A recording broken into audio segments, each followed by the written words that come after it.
আসসালামু আলাইকুম। হ্যালো বন্ধুরা, কেমন আছেন সবাই? আপনারা যারা ঢাকার বাসাবো, খিলগাঁও, মুগদা, মাদারটেক অঞ্চলে বসবাস করেন, এই ভিডিওটা মূলত তাদের জন্য। আনফরচুনেটলি এই এলাকাতে কেন জানি শিক কাবাবের তেমন কোনো দোকান নেই, আর দোকান যদি থেকেও থাকে সেটা একদমই যাকে বলে কোনোভাবেই জাতের না। আমি শিক কাবাব এবং হালিম এই দুইটা খাবার খুবই পছন্দ করি। ঢাকা শহরের মোটামুটি সব জায়গায় আমি এই জিনিসটা টেস্ট করার চেষ্টা করি।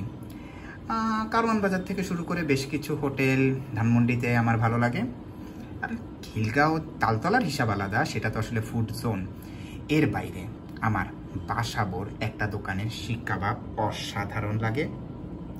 আপনারা নিজ চোখেই দেখে নিন।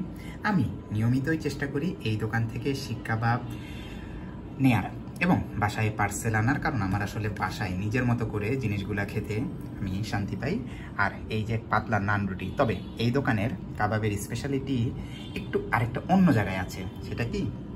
এই যে সসে তেঁতুলের সস, এই জিনিসটা অসাধারণ।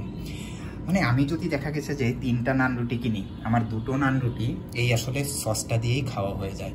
বলতে পারেন যে অন্য দোকান থেকে, মানে ভালো দোকান, আমি শিক কাবাব না কিনে এই দোকান থেকে কিনি জাস্ট এই সসটার কারণে। আমি সবসময় ডাবল সস নেই, অন্য কিছু আমি নেই না। এখন আপনারা হয়তো জানতে চাবেন যে দোকানের নামটা কি। এই যে এটা কোনো আসলে দোকানের প্রচারণামূলক ভিডিও না। বাসাবো টেম্পু স্ট্যান্ডে আসলে একটাই আপনারা দোকান পাবেন যেখানে শিক কাবাব পাওয়া যায়, এবং এখানে আরও বিভিন্ন ধরনের আপনারা আইটেম পাবেন।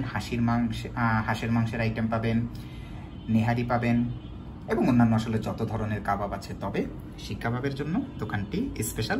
আমি ভিডিও সাধারণত লম্বা করি না। আপনাদের যদি এই দোকান নিয়ে কোনো অভিজ্ঞতা থাকে সেটা শেয়ার করতে পারেন। সবাইকে ধন্যবাদ।